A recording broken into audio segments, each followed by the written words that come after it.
Hello, welcome to Protest and Promise. I'm Maria Hall Brown, and today I'm delighted to be joined by my co-host, Jazzmun Crayton. She is an advocate, activist, actress, and a powerful voice in the trans community here in Los Angeles. I'm also delighted that we are joined by our wonderful panel of young, entrepreneurial, educated, incredible voices. We have Camarie, we have Ryan, we have Elena, we have Evan, we have Dory, and we're delighted because we are celebrating Alex. Alex, something very exciting happened to you today, did it not? Yes, I just received my bachelor's degree from California State University of Los Angeles, and I'm delighted to move forward into the world with this new degree. Yay! Yay, congratulations. With your degree, what do you want to do with it, by the way? Well, I plan to go into pretty much just the civic government space, try to influence legislation or try to make some type of change. Okay, well, speaking of making change, that's one of the great reasons we have Jazzmun here today.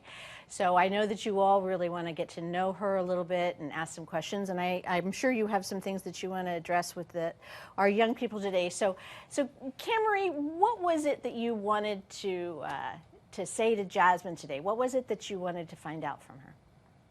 Well, hi, Jazzmun. I first want to say thank you. Thank you for being fearless and brave and using your voice to spark that change for everyone here, especially in this LA, Los Angeles community, my home. My question for you, Jazzmun, was what has your experience been like in this country as a Black trans activist? It's a pleasure to be here, and happy Pride to each and every one of you. It is an important time for us to stand in our truth and to illuminate, right, and to be, heard and seen and elevated. And so, to answer that question, what has it been? It has been fascinating, to say the least, right? I've had some good times. I've had some hard times. If I can think of one particular, there's so many different moments in my life, but to say the least, I've been resilient and I've showed up for each moment. So to say it was been one thing or the other, it's been a combination, right? It's been a variety. It's been a rainbow. It's been a storm. So, but I keep showing up because I can. I keep showing up because my soul requires me to step out and to be of maximum service to my community and folks that I care about and that I love. And yeah, I mean, that's really my answer because, when you say this country, it's rooted, right? Like my ancestral is coming from like enslavement, right? And it's very harsh. So I still have some of that, energy in my body from my ancestral, people and the way I was, reared and brought up. I'm from Southern California. I'm from Oceanside, and I grew up on Camp Pendleton. My mother was a widow for a bit, so I had to take on leadership and responsibility. I had two younger sisters, and I didn't have language, and I wasn't out, and I didn't know how to articulate who I was in that moment. So I'm constantly blooming, right? I'm constantly coming, in and out of ideas of who I am and my truth, and realizing that though my feelings are valid and real, they're just not facts, right? And my thoughts are not demanding or are not commanding demands, right? Are not, they're not telling me, they're not commanding me, right? I get to explore my thoughts and in my feelings and know that there's opportunity there for real growth. Yeah, that's an interesting thought about the whole idea of, it's never just one thing. It's a continual journey. It's a continual voyage, all that sort of thing. And that's something that I think we're all going through, but there are people that step up and really take a stand and really share what they're going through on a private level, but in a more vocal way in order to be able to advocate change. Yes. And so that's what's so incredible. And Ryan, great opportunity for us to kind of get to know you a little bit and for you to get to know Jazzmun a little bit. What brought you to this conversation today, and what was it that you wanted to learn or find out from Jazzmun that actually brought you to our tableau of fabulous here? Yeah, so thank you so much for being here, Jazzmun. It really is an honor to speak with you and to have an opportunity to even ask you one question. So I'll start with one. I wanted to know if you remember the first time that you experienced gender euphoria. Oh my God, that's a good question. Because I've experienced it throughout my life, right? There's been moments. I've been free for a long time, Ryan. Like, I've been in acceptance of myself for so long, right? And various stages of it, right? Even though I didn't have language, I knew how to celebrate myself so other people would celebrate me too, so we would have fun. So I was a drag artist at a nightclub called La Caja Fall for many, many years. And every night I got to dress up and put on makeup and heels. I got to be the girl that I wanted to be, even though I didn't have that language at the time, right? I didn't know that I wanted, to live a life, the life that I'm living now, right? As someone of trans experience. Like, I didn't have that language. I just knew I loved wearing a fierce pair of heels. I loved to put on my hair and makeup. And people enjoyed me coming out performing, right? Whatever I was doing, whether it was a celebrity impersonation or whatnot. But I always embraced myself. Like, when I left home at 18, I told my mother, like, at that moment I was gay. That was my identity. And I was like, I don't want you hearing any gossip from anybody in the church. I'm like, I'm letting you know exactly who I am right now. Even though I could have told her earlier in my, my youth or whatever, but it wasn't safe for me. I didn't feel personally. And my safety at that time was very important. And I wasn't, because I didn't have language to really express, who I was to my mother, my family. I waited till it was comfortable for me and it was safe for me. So my euphoria kind of really started right then and there. Like, when I was able to say, look, this is who I am at this moment. Because I believe the truth is constantly evolving, and that's how I get to stand in my personal truth today and still allow new truth to come into play.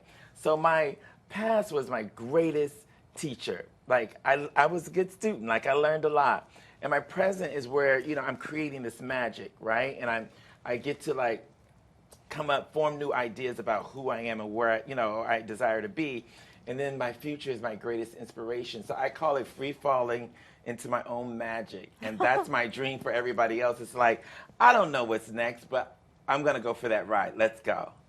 What do you think about that, Evan? How does that affect you when you hear Jazzmun say that? What does that make you, what are some of the thoughts that come through in your mind when you hear her say that?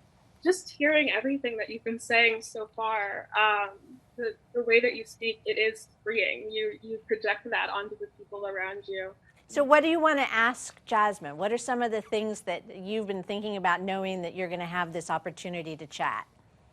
Yes, so my question for you is, have you faced any barriers in your career from those who were intimidated by your activism, or those who thought that you couldn't be an actress and an activist? Oh. That's an excellent question. Yeah. Thank you, Evan, for asking that question. It's funny. I didn't know I was actively active, an active activist, like just being who I was, and showing up, right? When I showed up, I would hope no one's intimidated by me, but if they are, work through it, work through it. Because that's not ever my goal, to walk into the room and intimidate. I hope when I walk into a room or appear anywhere that I'm illuminating some type of loving light, right? And that I'm approachable, and that we can have a real conversation about anything, right? And it's an interesting thing because oftentimes I have to show up in rallies or I sit on the Transit Advisory Council here in Los Angeles. So I'm advocating for, policies for people's rights, people to access, housing and jobs. And I always say that, our lives, our trans and queer lives are not up for debate, right? Because the way we love and the way we show up does not harm anybody. But us not having access to education, to food, to housing, to mental health harms everybody. Everybody is affected. We are affected by each other and anything that's going on. So if you or me are not able to access what we need, then it's a real problem. So never do I show up to intimidate people, but I just want to remind people that we're all here, right? That we got to make this particular, I say Los Angeles, where I'm at, a sanctuary for all. Because it's important. I always think, it's not about me, at the end of the day. It's about the collective. I'm not so special, right? And I'm just a reflection of you, right? We all carry this strength and this power. How we show up at the Justice League Hall is different, right? You bringing, your youth voice, and then Tamara's bringing a different energy and different voice, but we're all needed at that table at that time. Right. I hope I answered your question. I was a lot said there, but you energized something in me. But so you made me think about a lot of what you're saying is that just that inclusivity seems to be a buzzword right now, and it seems to be something that we're all talking about, and that it's not just your struggle or my struggle or anyone else's struggle, that we're all collectively just asking to be heard. And seen. And seen. And I know that's one of the reasons that we have this remarkable group of young people here. Because Elena, you've been with us and you've talked about it, and you have a very proactive feeling about things. What do you think about what Jazzmun just said about, her struggle is all of our struggles, that we're affected completely by what's happening to everyone around us? I totally agree with that statement. When immigrants, people of color, members of the LGBTQ community can't access the basic needs that they need as citizens of the society, it's a problem that's systematic. It affects basically everyone, as she said. Right. And so I know that you had some things that you wanted to ask of Jazzmun as well. Right. A lot of your work has been inspiring to many and important in many ways. I wanted to ask you, when you face hardships, what motivates you to keep on going? Hope, my faith in something greater than me, my faith in humanity, my desire, because desire is everything. It starts with desire. And I've had enough life experiences to know that that there's a real possibility in, however it goes. And I try to, I have mentors and people I look to and go to and speak to. And one of my mentors consistently says to me, it's a temporary neutral event. I don't need to judge it bad or good. I just need to move through the experience, not around it, not avoid it, but go through the experience and hope at some point that, the lesson is revealed to me. Because sometimes when we're going through a situation, we can't see what the outcome of it is immediately, right? Or why I'm in this studio talking to these brilliant young, people about to change the world just because they're breathing today, right? I don't know what this outcome is going to look like. I don't know why I'm sitting here with this amazing host, bringing us into this room, asking us to have this conversation. All I know is an opportunity for me to grow in myself, grow in your presence, and to evolve at a level that that is healing, right? The idea of me being able to heal makes me feel good. It nurtures me, right? And I believe in the possibility. My goal every day when I wake up is I want unbound freedom. Yes, there's a lot of work that needs to be done, a lot of policy work that needs to be done. Equality equity is, on the table, right? We need to do some real intentional work around that. But at least the door has been cracked open a little bit so we can have real intentional conversations, and we can invite you, me, Tamara, all of us, Dory, to this table and say, come in. What do you want to share with us? How can we, elevate this conversation just because you're at the table? Well, and speaking of Dory being at the table, Dory's at the table. Dory, you're young. You're all young. Do you agree with that idea of it's a challenge is a neutral experience that you have to go through, temporary neutral event? And what are some of the things that you would like to know from Jazzmun and what she's experiencing? I do definitely agree that it is a neutral experience. I think going in with a neutral mindset, you can't really get let down, because you already have somewhat a form of expectations, and that's already set in place. And so I entirely agree with going with a neutral mindset. My question is really, because I am an HBCU student. So for those who are not aware, I go to a historical Black college and university. In the city of New Orleans. Actually, I go to Dillard University, which is an Ivy League institution. So being an HBCU student, I've been I've been advocating for equity, because I'm a huge believer in equity for the LGBTQ community. But what I found was that in the South and at HBCUs as well, the LGBTQ community is underrepresented. So in regards to your journey, do you have any future plans to approach the HBCUs about change? Interesting. First, let me just congratulate you and say thank you for being at that school and bringing your light and your strength. If you want me to show up, call me. Honestly, the South is fascinating, right? Because it's shrouded or it's immersed in the Bible, right? And so oftentimes the word is weaponized against us. And so, my whole thing is out of sight, out of mind. If I don't have to see it, I don't have to deal with it, right? But someone like you, Dorian, showing up, getting that education, developing the language, learning, what you need to learn in that process, having that human experience around all those people.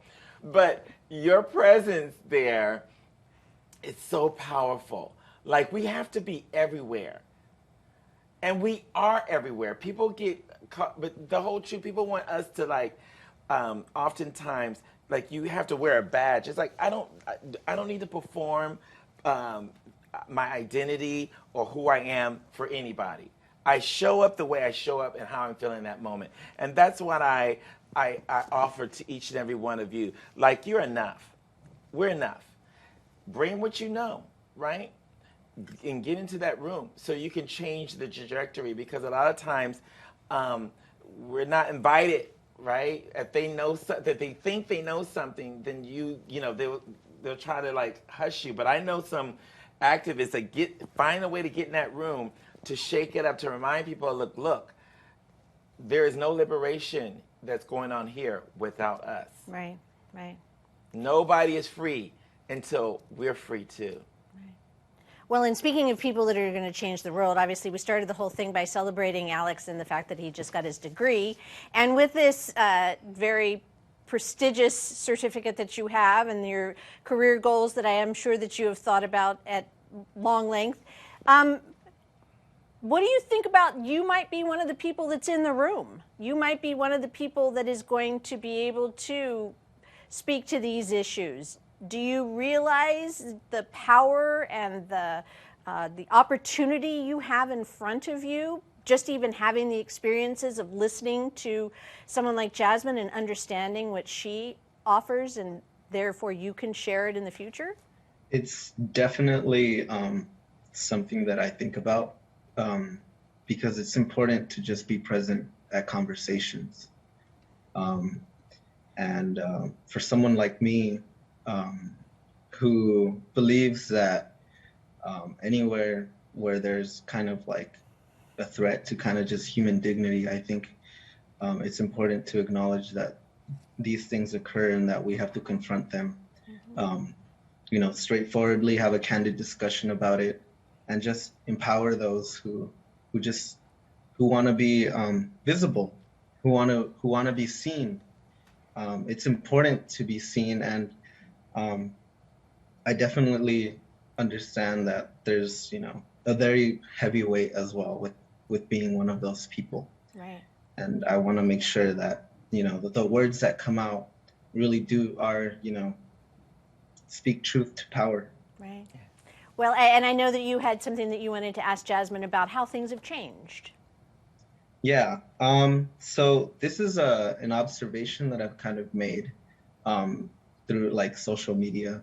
And I know that social media isn't like representative of like society as a whole, but I've been seeing kind of a reluctance towards like, we have like businesses celebrating Pride Month, and there are some who question that as a form of kind of commodifying what it means to be visible, or what visibility is. And I just wanted to ask, have you seen those kind of occurrences as well, or do you think it's a genuine kind of attempt to make these experiences really visible? Social media is fascinating because I was around before there was social media. Me too. It is the most fascinating thing, like, to me. Like, and it's so, I mean, without it, I don't know where we would be today. Like, it's necessary. We need it, right? We need it because we get to communicate to each other on a whole different level, and your voice really gets to show up there, right? People have shifted the whole landscape because of social media. We vote differently because of social media, right? I remember one time, RuPaul is a friend of mine, right? And he said to me, do you got a Twitter account? I was like, oh no, I'm not doing any of that. He said, oh, you need to get a Twitter account. You need to open up. I still don't really know how to work any of my accounts yet, but they are definitely necessary because they provide a different lens on how we can access information. People need to know how we've been showing up, how we have not been showing up, they have not written us into the story. If people don't imagine you, you're not going to be there. Right. Right. If you're not in people's imagination, then don't ever write yourself out of your own imagination, right? If they don't have a place for you, you write it yourself and you put it out there yourself. Somebody's going to see it. Somebody's going to watch it. You may not get it, it may not be posed, but it could be your thing, right? And that works for you. Because when you stifle your voice, your ideas, it's suffocating, right? It can drain you. It's important that you are constantly creating and producing work and ideas that not only heal you, but evolve you and grow you. Because you don't know when you put it out there who gets to grow and heal through your ideas and through your work. Well, sadly, we could probably spend the next few days chatting, but I do have one quick question to kind of go around our wonderful panel with so that we can sort of wrap up. Evan, if you had to define inclusivity, what would it be? What is inclusivity to you in a future world that you are living in? I think that would be a world where everybody has the freedom to represent themselves however they feel the need to. There's no filter between what we feel and what we put out into the world. And Elena, what's your definition of inclusivity? What does the future look like if we all actually really live that word? I think to me, inclusivity is acknowledging the human condition before anything else. Anything like race, gender, sexuality, before any of that, acknowledging that all of us are human and we share the same experience. Right. Dory, I'm gonna put you on the spot. What do you think? I think inclusivity is, just one word, simply just love. When you feel things like love for somebody, you don't judge them. You don't make pre-notions of them because you love them. And I think as the human race, if we was to establish this notion of love and fully not just comprehend and understand it, but express it, then we won't have to worry about the words like inclusivity because we would already feel included. Right. It's the love that makes us feel included. Very nice. Ryan? Inclusivity to me, I think, means radical compassion for ourselves and for the people around us. All right. Alex? Inclusivity for me would be just being, for people to be able to express themselves as they are, to be able to, move around as they please, and, have people acknowledge that they're cared for and that people care about them. All right, Camry. You were very thoughtful. I'd love to hear what you want to say. Oh, yes, ma'am. Well, I would say that it means sincerity. It means open doors, welcoming. What do you need? I'm here for you. As Jasmine mentioned earlier, it means us being responsible for one another, essentially. So thank you for that, Jasmine. And Jazzmun, this has been such a great opportunity for us to share time together. What do you want to say to these young people? That you're perfect, whole, and complete. That you're perfect, whole, and complete. You're enough. That you're desired and wanted, and we need you. Find joy, find things that make you laugh, because inclusivity is accountability, responsibility, access, sustainability. We need you to vacation. We need you got your education. Congratulations, Ryan.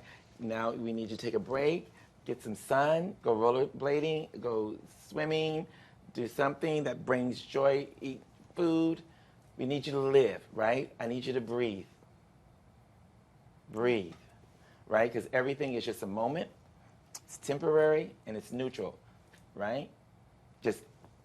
We need you to show up, and like you've done today. But please, please find time to play. Playful curiosity is important, because then you'll get some new ideas and you're like, you know what? We're going to do this, right? And it'll make sense at that time. It'll get you to your next moment, because we're just, living in these beautiful moments. You bet. Yeah. Well, thank you for sharing all of these moments, and thank you all for being a part of this incredible program. I can't wait to see you all again and hear what you're all doing. And I just want to say thank you to Jazzmun, and thank you to all of you. And that's a wrap on this Protest and Promise.